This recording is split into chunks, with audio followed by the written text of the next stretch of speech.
ఓం నమ శివాయ. మనం శివ సహస్రనామాలకి అర్థాలు చూద్దాము.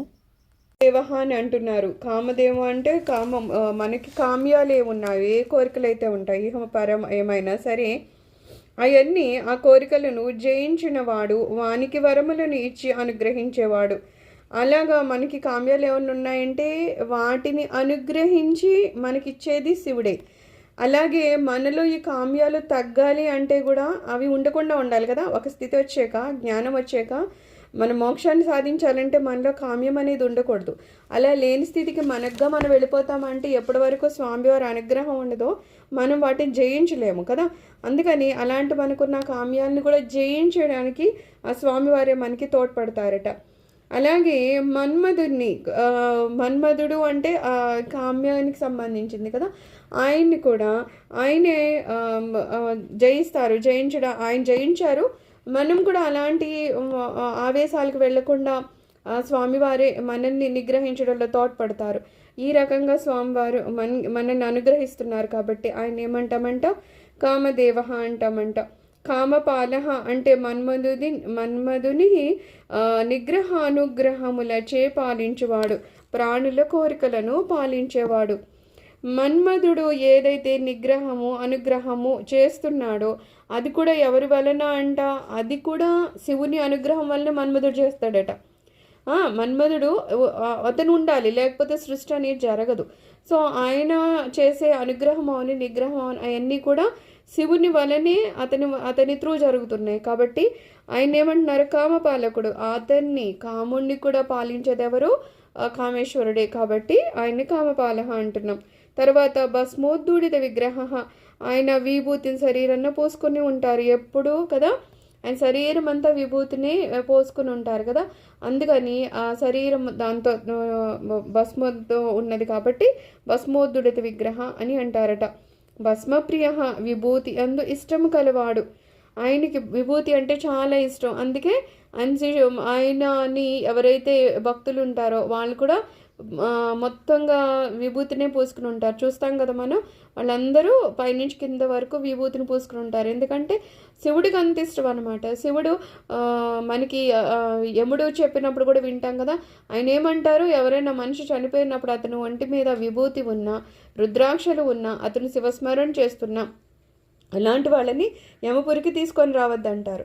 అలాంటి వారు ఖచ్చితంగా శివ సాన్నిధ్యాన్నే పొందుతారనమాట. అందుకని కూడా ఆ శివభక్తులు ఎప్పుడూ విభూతిని ధరించే ఉంటారు. ఆ విభూతికి ఉన్న మహత్యం అలాంటిదనమాట. అందుకని ఆయనకి ఆ విభూతి అనేది అంత ఇష్టమంట. భస్మసాయి, విభూతులయందు శయనించువాడు.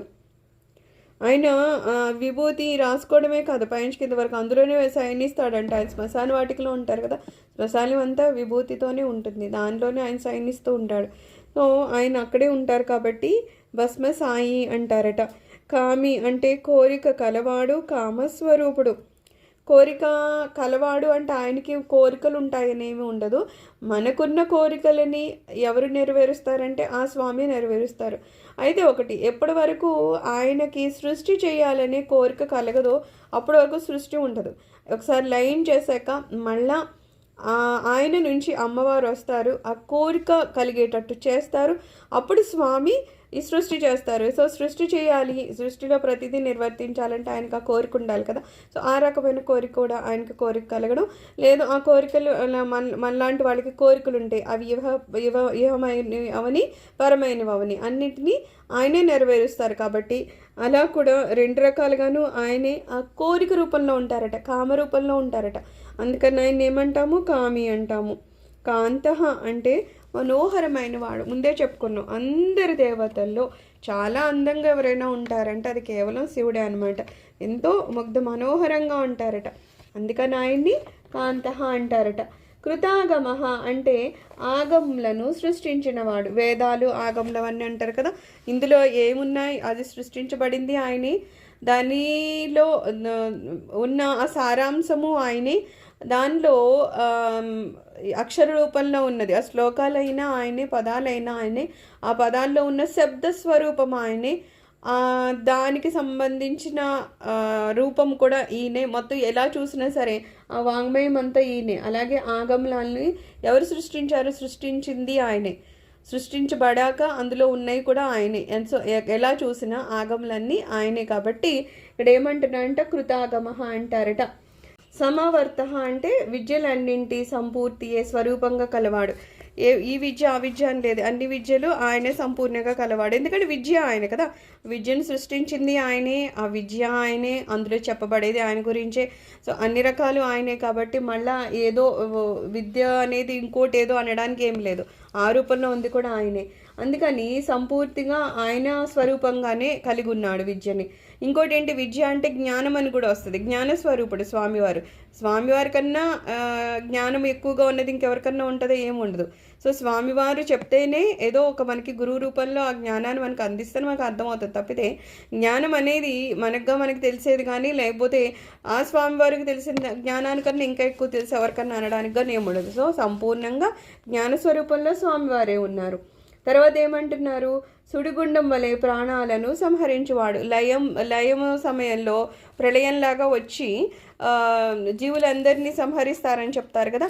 సో ఆ రూపంలో కూడా సృష్టి స్థితి ఎలాగో చేస్తున్నారు, సంహారం కూడా ఆ స్వామివారే చేస్తారు కదా. అందుకని ఏమంటున్నారు, ఆ స్వామివారిని సమావర్త అని అంటారట. తర్వాత ఏంటి, నివృత ఆత్మ అంటే ఆత్మలను మరల్చినవాడు, ఆత్మను నియమించినవాడు. ఆత్మలను మరల్చినవాడు. మనము చెప్తారు సంహారం అయిపోయినాకన కొంతకాలము ఆత్మలుని ఆయన ముంచుతారు. అలాగా మళ్ళా ఎప్పుడైతే సృష్టి జరుగుతుందో అప్పుడు ఈ ఆత్మల్ని మళ్ళా వేరే వేరే ప్రాణుల్లోకి, ఈ ఆత్మలు ఇంతకు ముందు అవి ఏం చేస్తున్నాయో పాపపుణ్యాలను బేరీజు వేసి దాని ప్రకారము ఇవి మానవ జన్మలోకి వెళ్ళాలా, పశువుల కింద పక్షుల గురించి ఏదో, లేకపోతే మానవ జన్మకు వచ్చినా సరే సుఖం ఎంత ఇవ్వాలి, దుఃఖం ఎంత ఇవ్వాలి, అవన్నీ కూడా బేరీజు వేస్తారు కదా. సో అలాగా ఆత్మల్ని మరలుస్తాడు. ఒక దాని నుంచి ఇంకో దానికి ఆయన వేరే వేరే వాటిల్లోకి ప్రవేశపెడతారు. ఆ పని ఈయన చేస్తారు.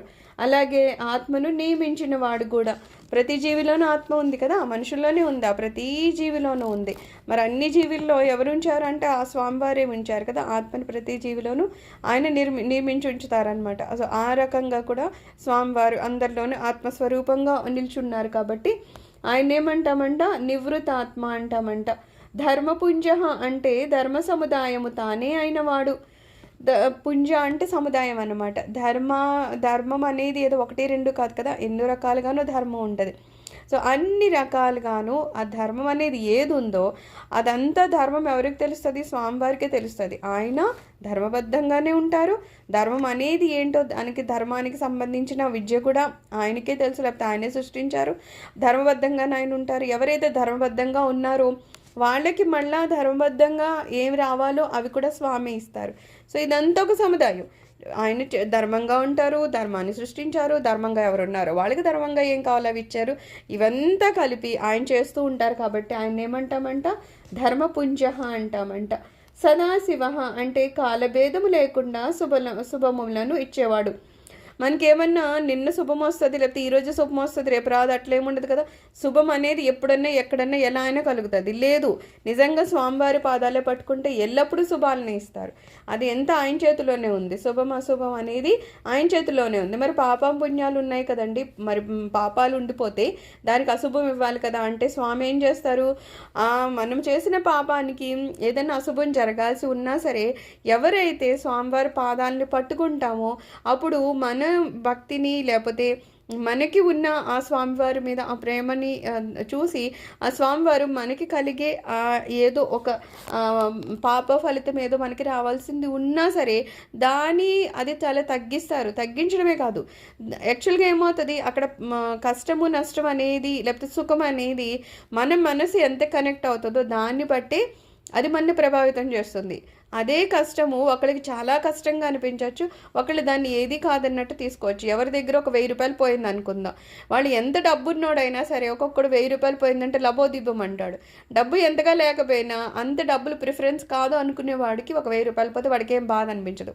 ఇక్కడ తేడా ఎక్కడుంది, 1000 రూపాయలది ఇద్దరిది పోయింది, కానీ తేడా ఎక్కడుందంటే ఆలోచన, లేకపోతే ఆ మనసు ఏ రకంగా కనెక్ట్ అవుతుందో, ఏ రకంగా ప్రభావితం అవుతుందో దాన్ని బట్టి ఉంటుంది.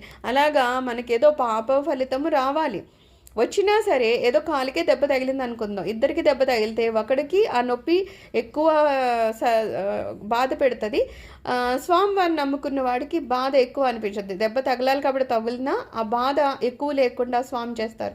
అది ఎలా చేస్తారంటే అది ఆయన ఇష్టం, ఎందుకంటే సృష్టించిందే ఆయన, ఆ శరీరాన్ని ఇచ్చింది ఆయన, ఆ శరీరానికి కష్టము నష్టము ఏదన్నా ఇవ్వాలన్నా ఆయనే, సుఖం ఇవ్వాలన్నా ఆయన, ఏం చేయాలన్నా ఆయనే, కాబట్టి ఆయన అలా చేస్తారు, అంతా ఆయన చేతుల్లో ఉంది కాబట్టి. అందుకని ఇక్కడ ఏమంటున్నారు, కాలభేదం అనేదే లేకుండా మనకి శుభాలను ఇస్తారంట.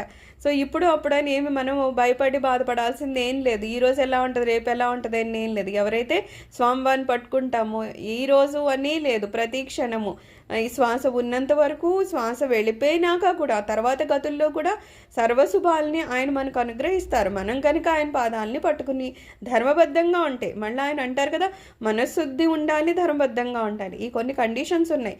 అవన్నీ ఉండి మన స్వామివారి పాదాలను పట్టుకుంటే ఖచ్చితంగా ఎప్పుడు ఆయన మనకు శుభాలను ఇస్తారు, ఇప్పుడు అప్పుడని లేకుండా. అందుకని ఆయన ఏమంటున్నాము, సదాశివ అని అంటామన్నమాట, ఎప్పుడూ శుభములు ఇచ్చేవాడని. అలాగే అకల్మష, మాలిన్యము లేనివాడు. ఆయనలో మాలిన్యం ఎక్కడి నుంచి వస్తుంది? శుద్ధ చైతన్యం, ఆయన శుద్ధ మనసుతో ఉన్నవాళ్ళు, శుద్ధంగా ఉన్నవారు ఆయన, ఎటువంటి మాలిన్యం లేని వాళ్ళు ఆయన కదా. అందుకే ఆయనకేంటి మాలిన్యం లేని వాళ్ళంటేనే ఇష్టము.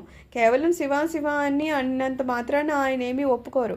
దాంతోపాటు మనశ్శుద్ధి ఉండాలి, మనలో మనశ్శుద్ధి ఉండాలి, ధర్మబద్ధంగా న్యాయబద్ధంగా మన ఆచరణ ఉండాలి. ఇవన్నీ ఉన్నవాడు శుద్ధ మనసు కూడా అయ్యి ఎప్పుడూ శివ శివ అన్నవాడిని స్వామివారు కాస్తారనమాట. ఆ తర్వాత మన గురించి మనం చూసుకోవడానికి ఇంకేం ఉండదు, మన జీవితం అంతా ఆయన చూసుకుంటూ ఉంటారు. ప్రతి క్షణం ఏం జరగాలి, రేపేం జరగాలి, ఎల్లుండి ఏం జరగాలి అనేది ఆయన చూసుకుంటూ ఉంటారు. అలాంటి మనలోనే మాలిన్యం లేకపోతే ఇష్టపడే ఆయన, మరి ఆయన ఎలా ఉంటారు? ఆయన అసలు మాలిన్యం అనేది ఏమాత్రం లేనికుండా ఉంటారు. కాబట్టి ఆయన ఏమంటామంట, అకల్మష అంటామంట. పుణ్యాత్మ, పవిత్రమైన ఆత్మ కలవారు. అందరిలో ఆత్మగాను ఆయనే ఉన్నారు.